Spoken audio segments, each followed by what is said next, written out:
Hello! Thank you all for your lovely questions. I'll try not to make this video too long, but I can't promise anything. I also, sadly, won't be able to answer all the questions, because there were just that many. I was expecting about 30, but got over 100. I tried to categorise the questions, but that didn't really go so well either. And some people who have asked multiple questions may notice that not all of them will be answered there. That's hopefully because I've already answered those questions earlier, unless I've messed up. Then ask me again, and I'll reply in the comments. Anyway, shall we get on to the questions? I think we will. The first question is from Gauge 3.5 Thomas, who asks, what was the Inspector's original model in An Inspector Calls? The Inspector is a badly repainted Wickham trolley I got on the cheap. Unless you're referring to the bit of behind-the-scenes info in the video description, in which case the Inspector character was originally a J50. The next question comes from various people who want to know, how were the faces made, and did you make them yourself? The original faces were drawn by two very, very talented people. Andrew, who you'll find as @the_chairlord on Twitter. I'll put links in the description for all the people I mention, if I remember. Hopefully I will. And Hayden, who you may know as Maude in the series, or as Half-Baked Hex 8 on YouTube. Basically, after they sent their art over, which was always very lovely, just a simple case of printing them out the right size and slapping them on the engines. For the soft reboot, also known as Snow Problem, I wanted to take advantage of Luke's, or as you may know him, Jon Snowplow in the series, or Explosive Cookie on Twitter and YouTube. I wanted to take advantage of his ability to design wonderful 3D faces in Blender. Andrew had actually made a 3D Maude face for a Trains model some time back, but we ultimately decided to start again from scratch. We used the original drawings as a basis. I say we. Luke did all the design work, I just heckled. Once the design work was done, Luke would send off the files to get printed, and they'd find their way to me in good time. In recent times, actually, we've acquired our own 3D printer, so we can just print off the faces in the comfort of our own homes. When the printer is working, that is. Mine isn't at the moment. Oliver the Black 5 asks, will you add a station like London in the series? It's possible. I can't really confirm or deny for now, but King's Cross would certainly be easier to make than Waverley. The Yock asks, where does the idea of stories originate from? As in a real-life event, or just a simple story idea? It's usually the latter. There's often a bit of fact behind the fiction, especially in the case of a story I will be talking about later in this video, called Holmes Run, which some of you may remember on the old channel was going to be episode 4. Steaming Studios has a trio of questions. I like it when people ask a lot of questions. When did you first have the idea of the series? What inspired you to create the characters? And do you have other interests? To answer them in order, number 1, for a series in general, Richard came up with the idea in a model shop in September 2014. For a series set in Scotland, I'm sorry, there's a bloody dog outside. For a series set in Scotland in the 1930s, that would be just before the summer of 2015. Question number 2, to answer that, inspiration for the characters came from a lot of people I know in real life, but I won't name them. And I think I would be lying if I didn't say, that there were elements of myself in Maude and Cedric.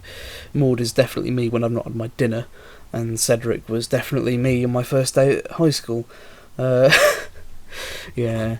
And do I have other interests? Believe it or not, yes, I do. Mostly watching sitcoms and Doctor Who, really. But I enjoy a bit the old international football matches. It's not coming home, guys. Sorry. And the occasional bit of light gaming. When I say gaming, I mean more like Ludo than Call of Duty. Do people still play Call of Duty? Okay. Anyway, WeBob24 Animations asks, how is the Inspector doing now that he's a chicken coop? He suffers dreadfully. Now here's a set of questions that lots of people have asked since Snow Problem came out. Where are Cedric and Holmes? What happened to them? Will they ever come back? Cedric and Holmes, in the series at least, are alive and well. Holmes was reallocated to Eastfield in Glasgow in 1944, and Cedric, who was only ever on trial, as stated in the first episode, went back to England and would be based at Hull at the time of the latest episode. The models used for the original trilogy are with Richard, who is now making his own version of Auld Lang Syne. Again, I will put a link to that episode in the description, you'll love it. So there's not really much of a chance they'll appear in any BR episodes, unless it's the form of a flashback, because those Sentinels are impossible to get hold of now. The next question comes from D9009 Alicidon. I'm going to butcher the pronunciation of so many names today. Anyway, they ask, do you have a passion for North British and Scottish steam, and what made you want to create a series about Haymarket sheds? Well, the amount of books relating to the North British and Scottish steam in general has become a bit of a problem in recent years, as I'm running out of space to put them all. It's a good problem to have, I think. I live near perhaps one of the most famous bridges in the world, the Forth Bridge, or the Forth Rail Bridge if you're a norm. You know, with a view like that from a window, how could I not fall in love with the local line? The reason for wanting to create a series set at Haymarket was mainly because it was pretty local to Richard and I. It was also arguably the most important shed in Scotland. Scotland's top shed, you might say. I also had hidden agenda, and that was the fact that a certain engine called Maude lived there from the late 20s to the early 60s. D9009 also says, congrats on reaching 1 subs, mate. Been watching you since you started Auld Lang Syne 5 years ago, and I will always look forward to what stuff you bring next. Thank you very much. I hope whatever I make next won't disappoint, and it will hopefully come out before the turn of the century. Scrapyard Studio asks a couple of questions. 1. What would you change about the 2016 series, and why? And number 2, who and what have been your favourite and least favourite characters to write, episodes to make, and certain aspects about the making of the series? To answer question 1, I've thought about this quite a lot, actually. For a very long time, I was very regretful about some of the decisions I made in 2016. Now, however, I've sort of mulled it over, and I don't really regret much about it, except for the naughty words. That was a huge mistake. It just came across as a bit edgy, really, didn't it?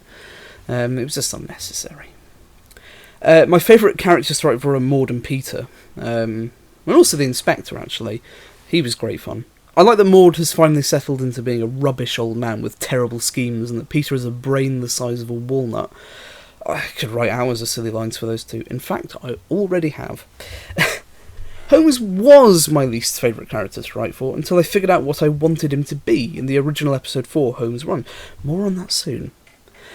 My favourite episode to make was the latest one, an Inspector Calls. Everything worked the way I wanted it to, and as someone pointed out in the live chat of the premiere, it only took me about 2 weeks to film, and that was because I was being lazy.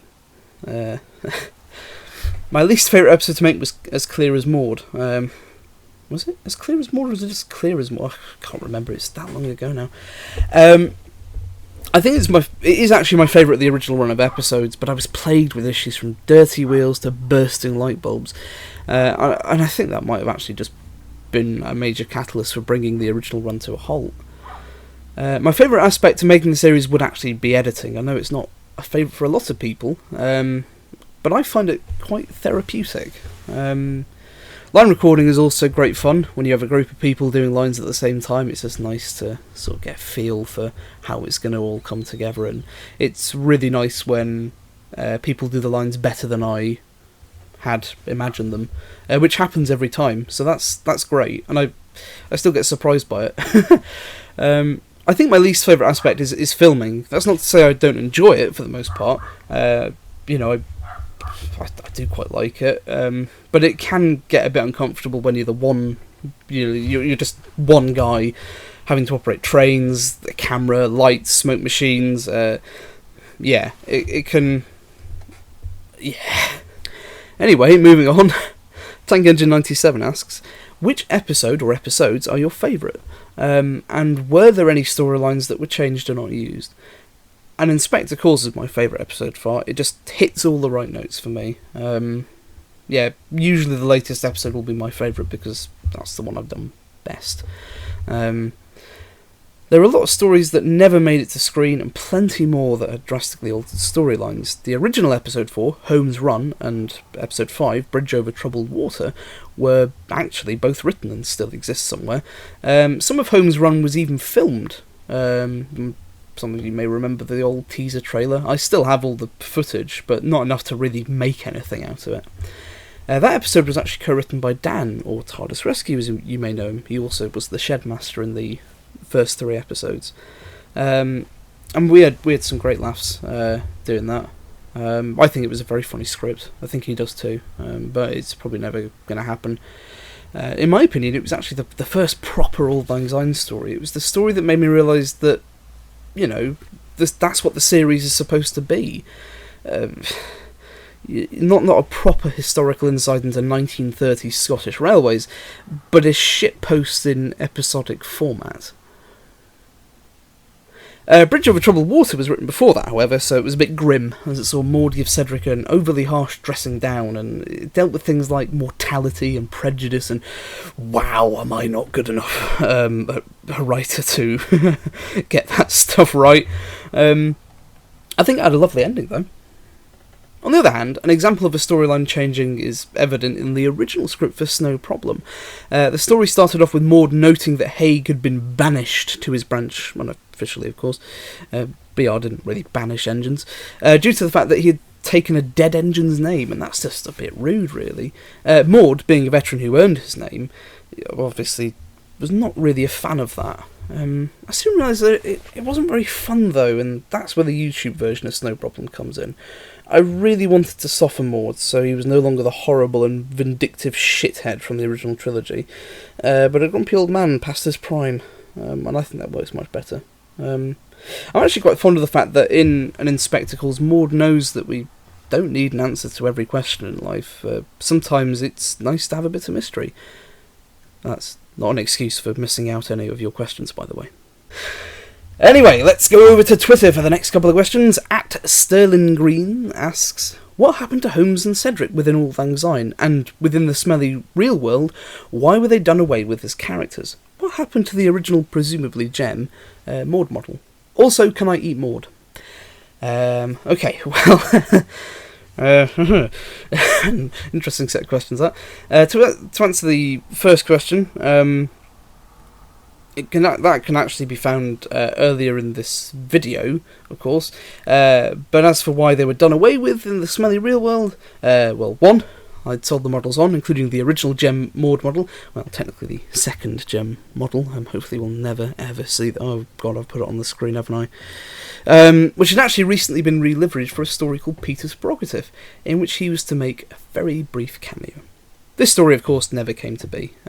Pity, really. I never actually finished the script, but it had some good laughs.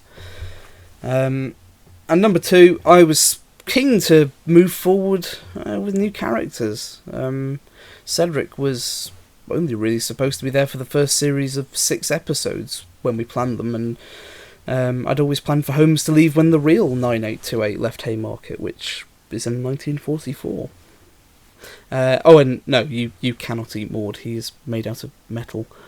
I mean, then again, there was that person who ate an aeroplane, wasn't there? No, okay, you know what, I'm not going to encourage that sort. Anyway, @Sorta Scouse, my lisp is coming through there. @Sorta Scouse asks, who was the first character you created for Auld Lang Syne? It was Maude, Peter being a very close second, probably about by maybe a month or two.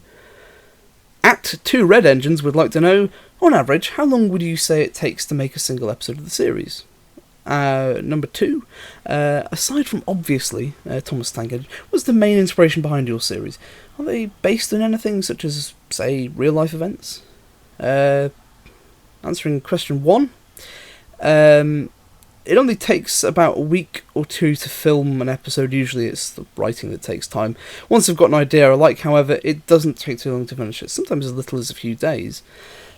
As for the question about main inspiration, I'd forgotten to actually write this down, but yeah, Thomas was the big one. In fact, I think we still have the first script, and it's basically a Thomas story.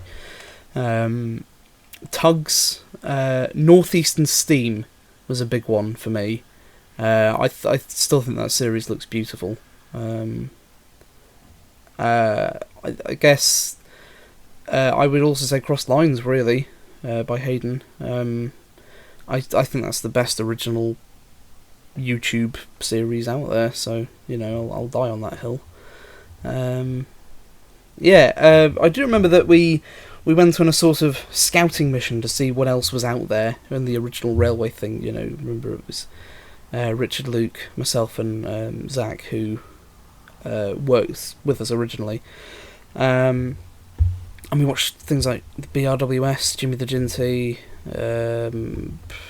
I think we watched even a couple of Thomasy series. There wasn't really a lot that we could find. I suspect that there is a lot out there. It's just all about being able to track it down. I don't really know if they inspired, but they definitely taught us lessons about where we wanted to go. Because obviously you don't really want to make the same thing as someone else. And I know that people will always compare series to each other, but I like to think that Auld Lang Syne has its own unique flavour of... Well, I don't know what the flavour is. It's probably not a best-selling flavour. It's probably something you'll find on the back of the shelf. But yeah, still, I hope it's unique. Let me know, or don't. Save my ego. Anyway, right, back to YouTube with a question from the GWR060, who wants to know: will Auld Lang Syne be continuing in the future with more episodes? And what is your favourite class of engine? I hope the series will continue.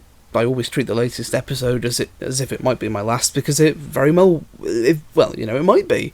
I have a lot of ideas. It's just about really turning those ideas into good scripts. That's the main issue. It always has been. My favourite class of engine, as some have actually guessed in the comments, is the North British Railway C-Class or Lner J36. Though the Brighton Terrier is very close. I'd love to own one of those. Like a full-size one. Put that in the garden. Anyway, yeah, but the J36 was the first class of steam engine I ever saw, and it's stuck with me ever since. Star Hunter asks, who is Joe? I don't know, you tell me.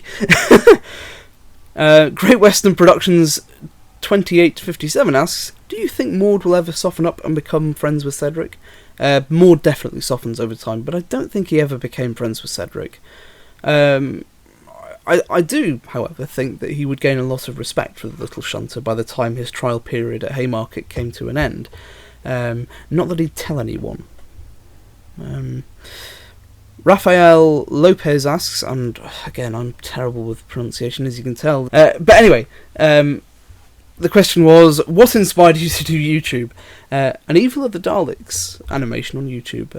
I think it was made by either Rob Ritchie or Gavin Rymel at some point between 2005 2007. Yeah, I might go back and rewatch that at some point. It was great. They're now properly animating that story, by the way. Looking forward to that.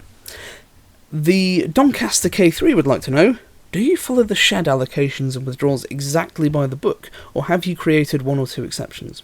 I try to follow the historical path as much as I can, but there have been more than a few intentional and unavoidable diversions from the timeline, such as the 1938 built J39, which was taking a train consisting of a late 30s CCT van and a Thompson Suburban brake. And that is in one shot in the first episode, so keep an eye out for that.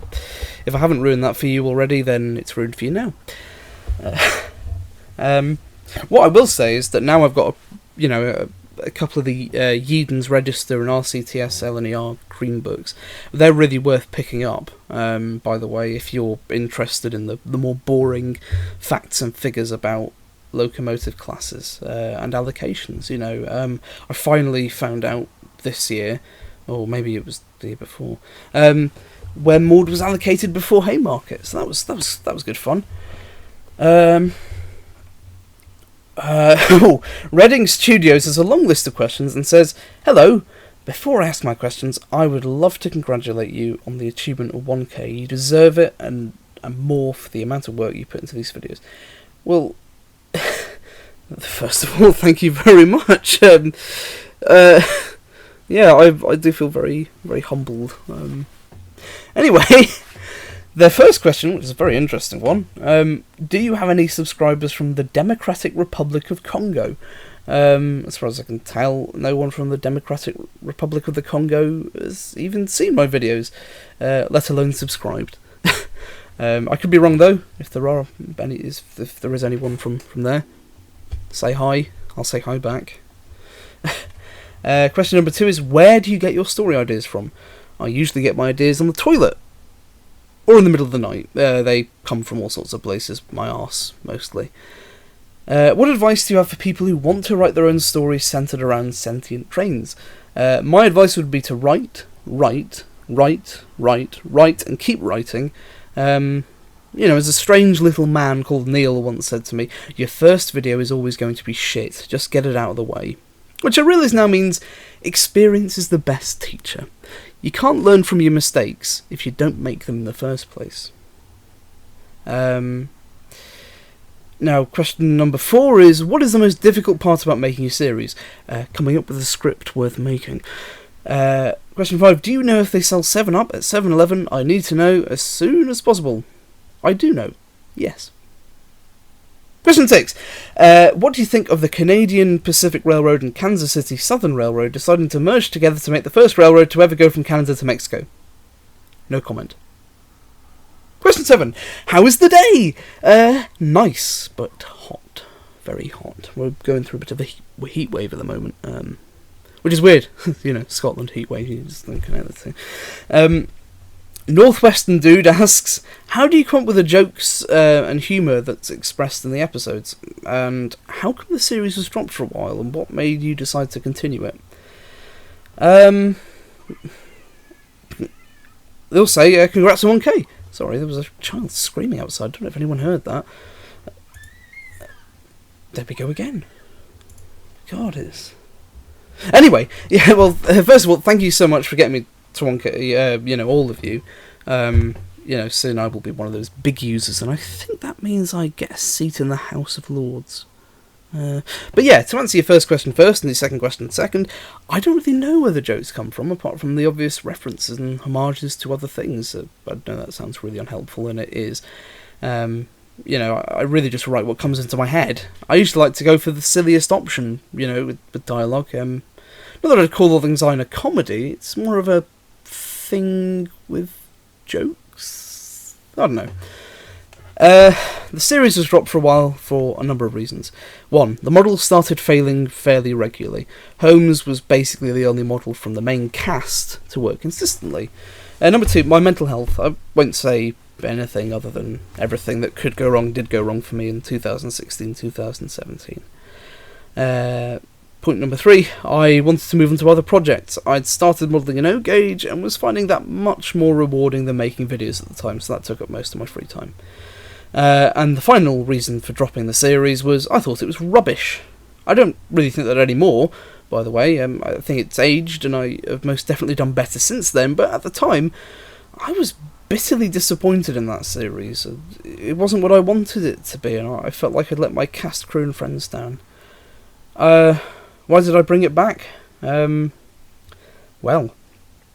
Hornby did the new J36, and I thought, well, I'll just buy that.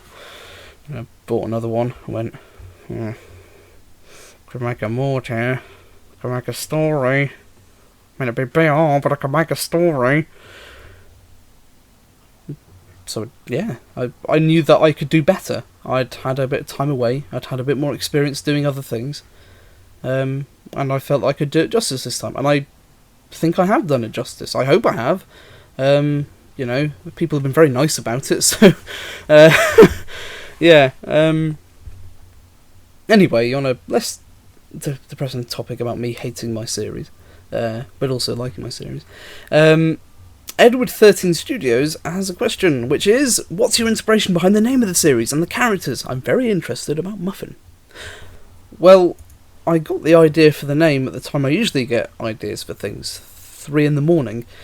That week I'd been trying to think of a better title than just Haymarket or 64B Haymarket. The title of Auld, Edinburgh's nickname, amused me, so I'd written that down as a possibility. Auld, Auld Lang Syne, that's a song about the old days. I wonder what Auld Lang Syne means. Oh, long ago, you say? The 1930s was long ago.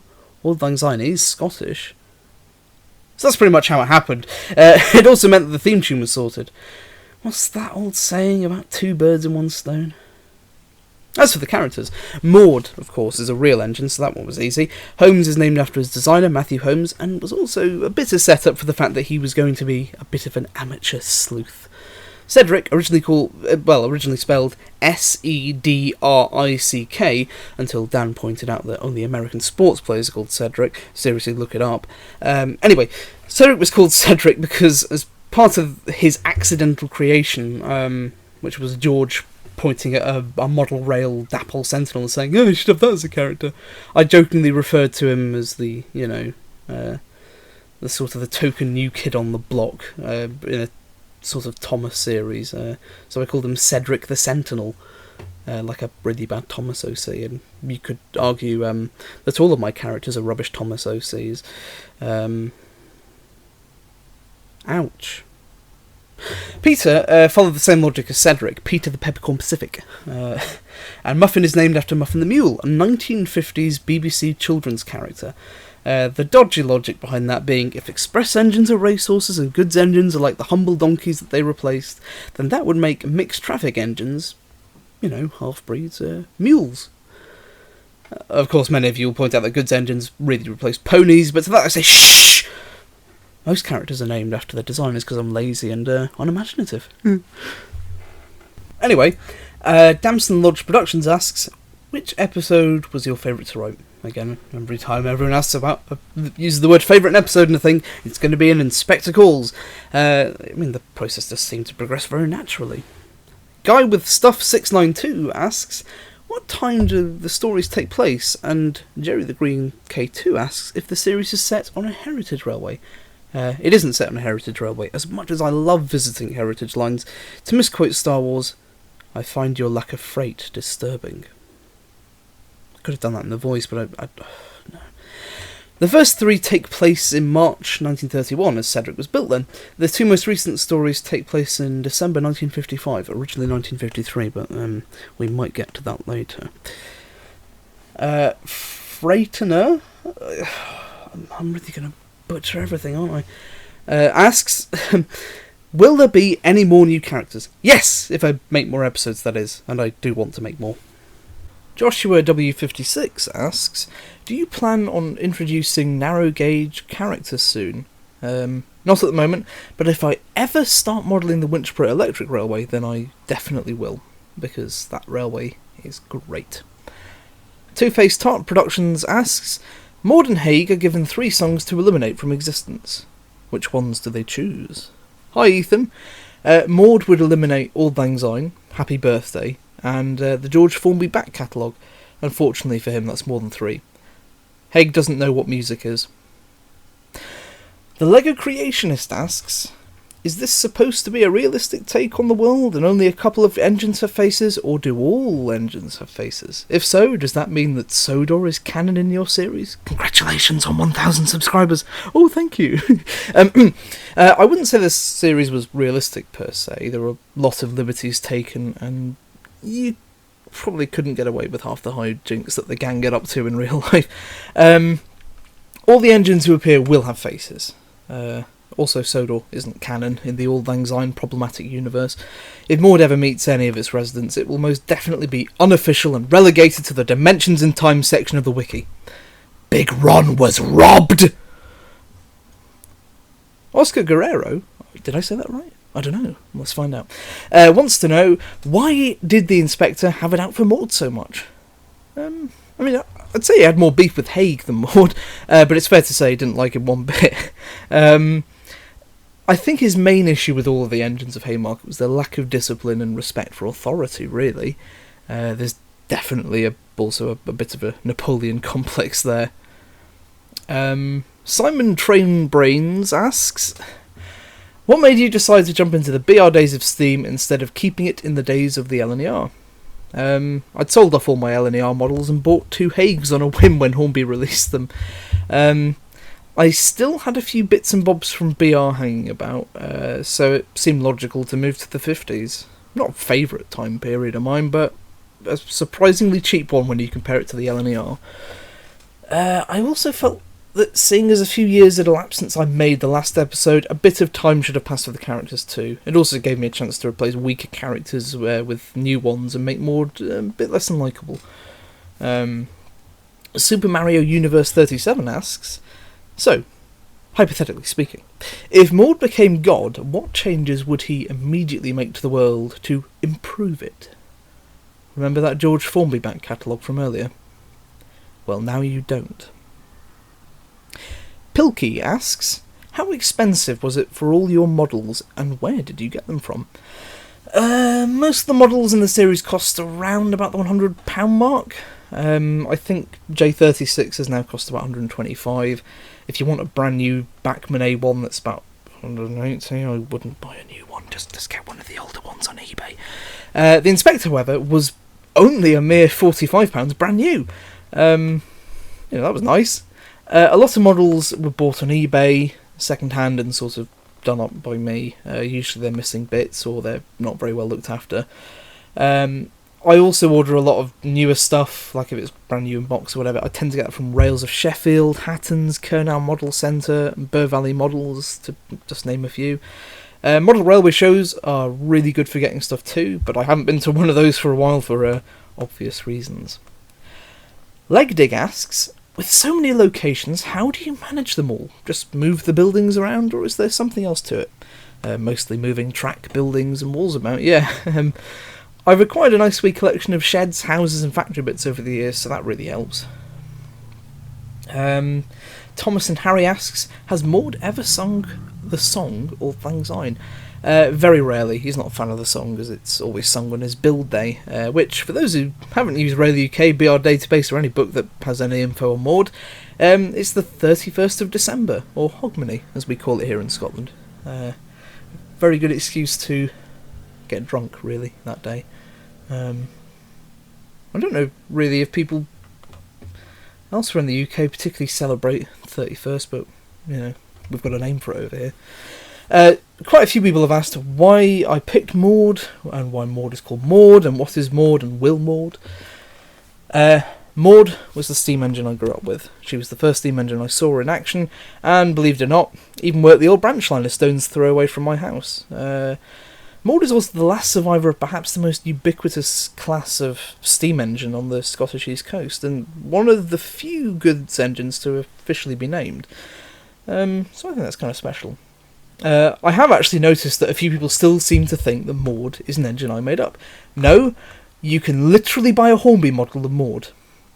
It's very nice. Still on the topic of Maude, 84F Studios writes, Heyo, Stuart, congrats on episode 5 in 5 years. If it doesn't take its time, it's not worth it, says I. I hope so, George. And thank you very much for the congratulations. Anyway, George's question is this. Will we ever see a story set during Maude's service overseas?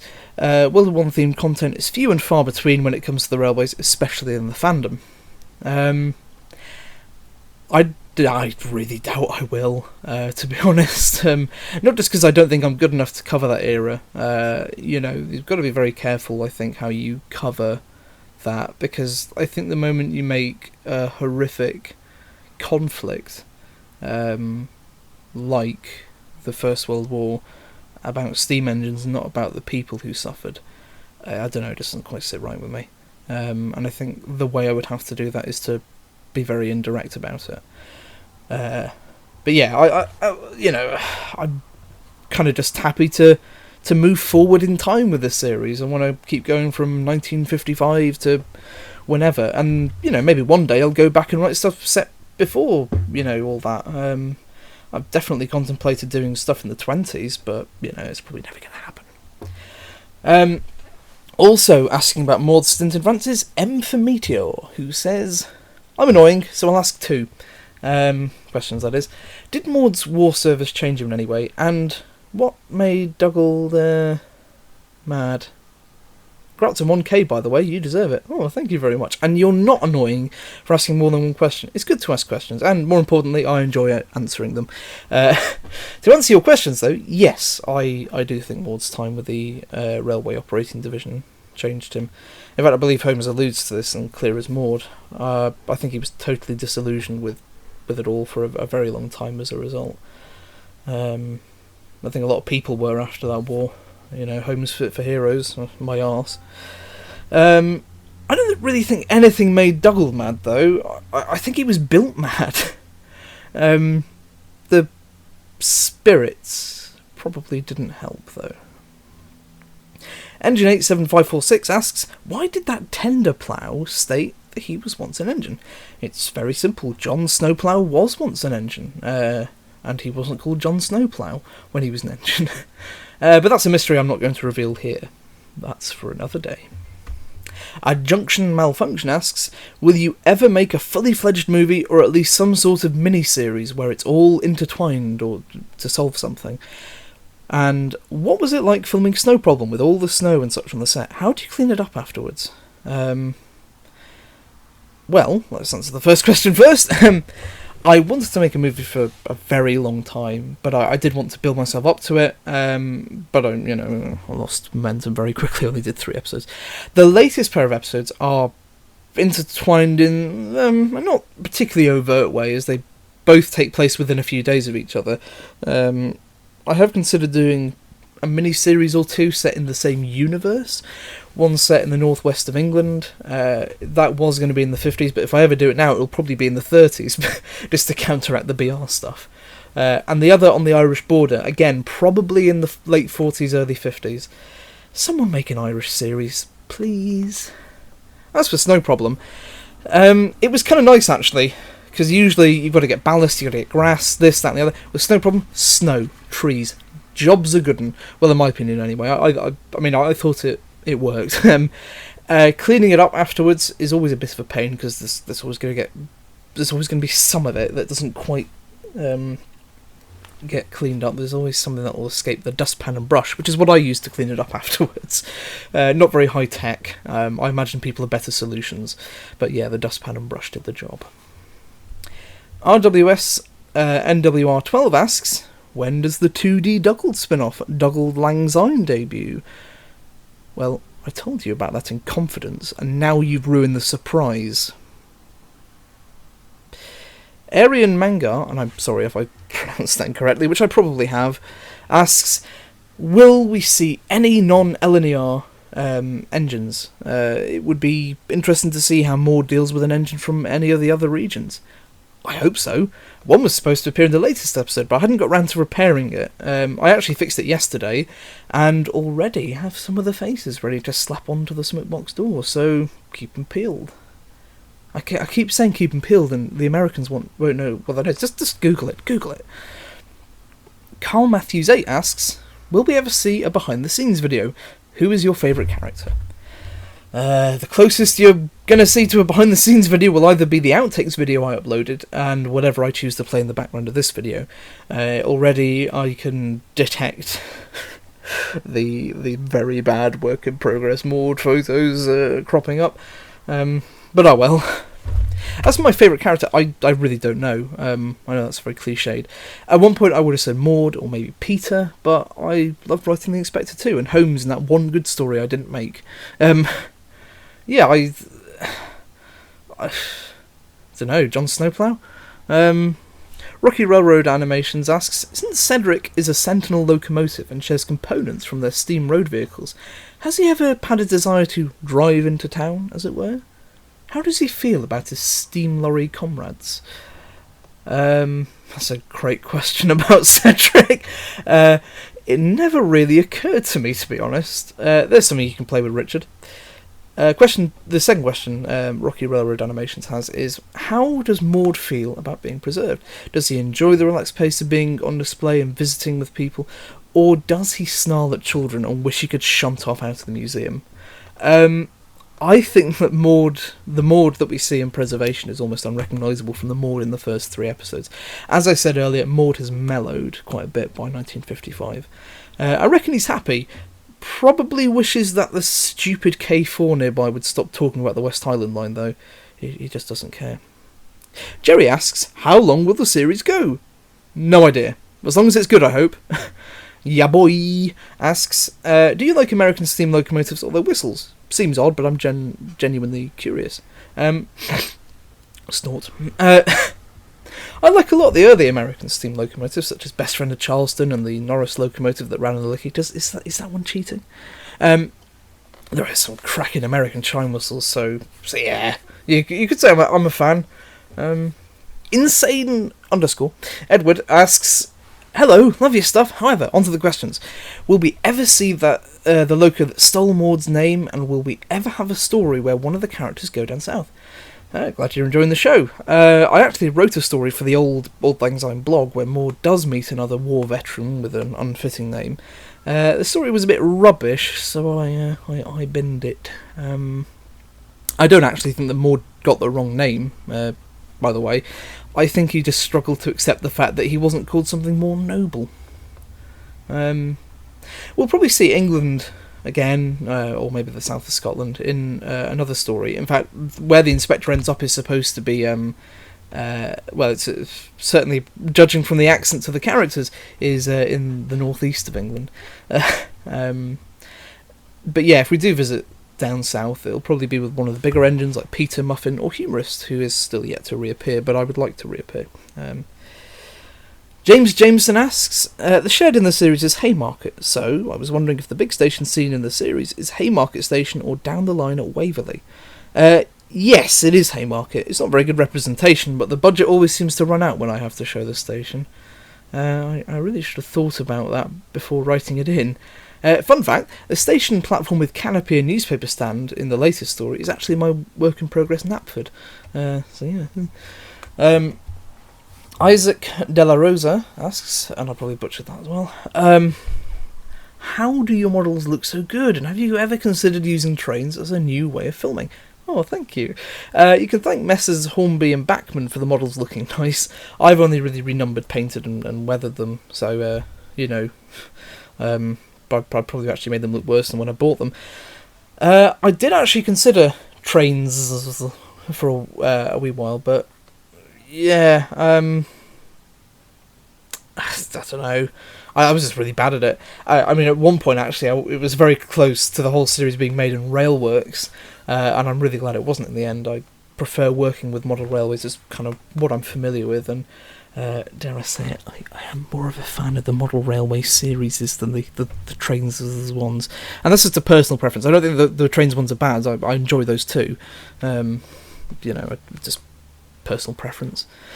Bear and Smile, the icon is Bear, it's good, it's clever, asks, are you going to put diesels in the series? And if you are, what type of diesels will you put in the series?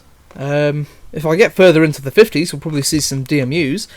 I'm not the biggest diesel fan, but I could do with an excuse to buy an earlier liveried 105, or maybe even a Deltic. Quite a lot of Deltics lived at Haymarket.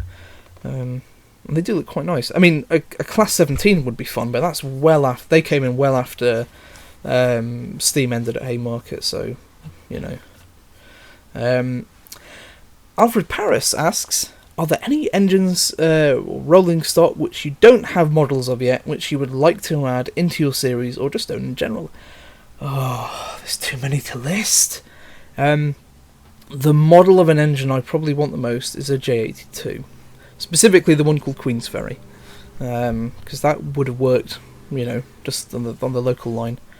Falux asks, and again I have no idea if I'm pronouncing that correctly, really enjoyed the latest episode, also congrats on the 1.1k subs and 5 years of the channel.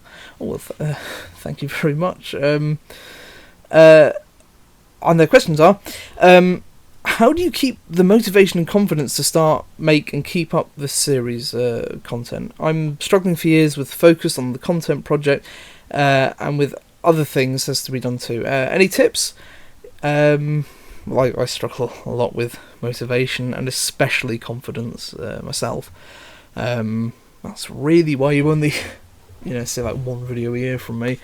My friends have really helped me keep, making stuff, and they're always on hand. And I cannot stress how important it is to have another pair of eyes looking over your script. 2 heads are better than 1 after all. All I can really say is, if it's worth doing, you'll find a way.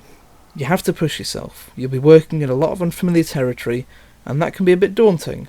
but once the thing is done and uploading to YouTube, the feeling of relief, pride, and excitement, those feelings are unbeatable.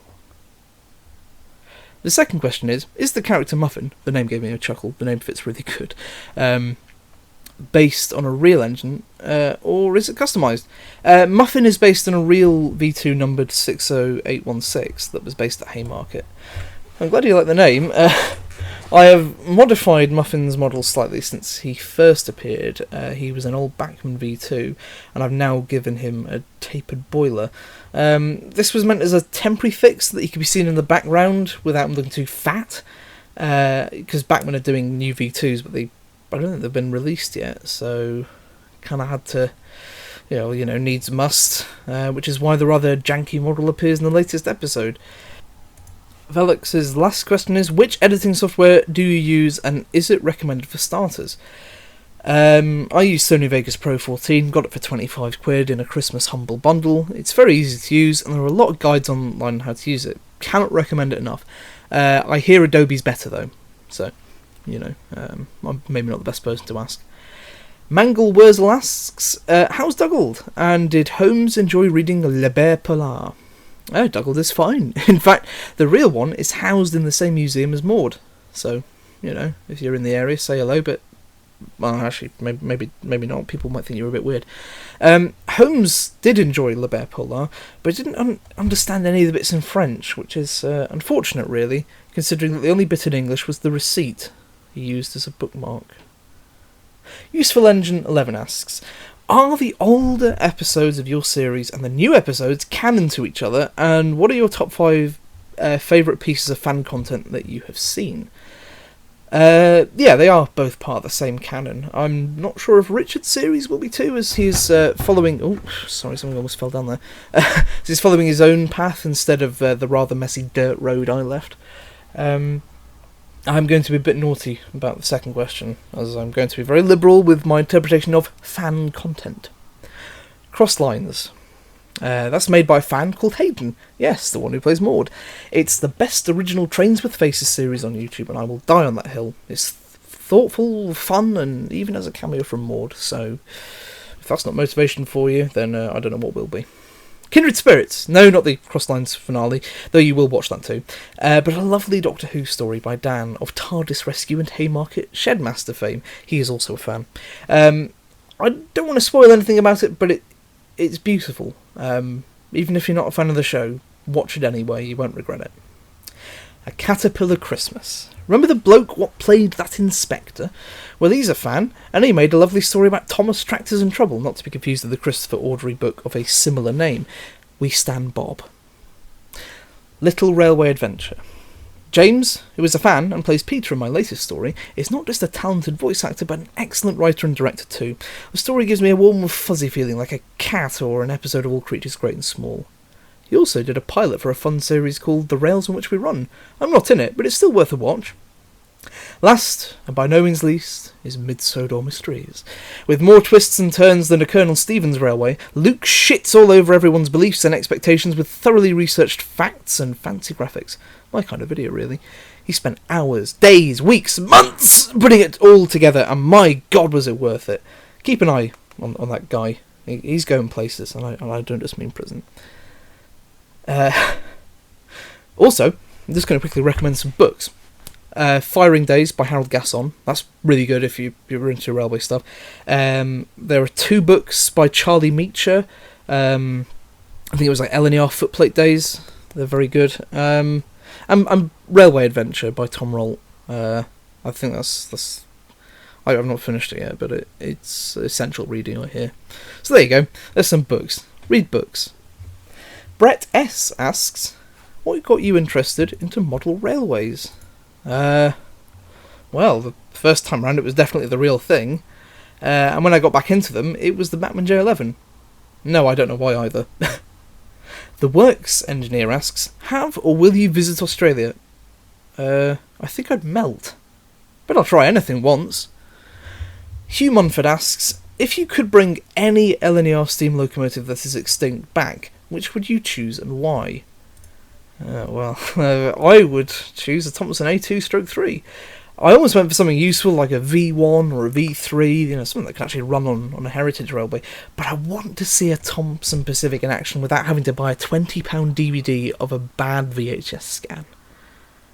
The Standard 406 asks, why weren't you uploading for a long time after the Thomas special? And where did you get your Sentinel from?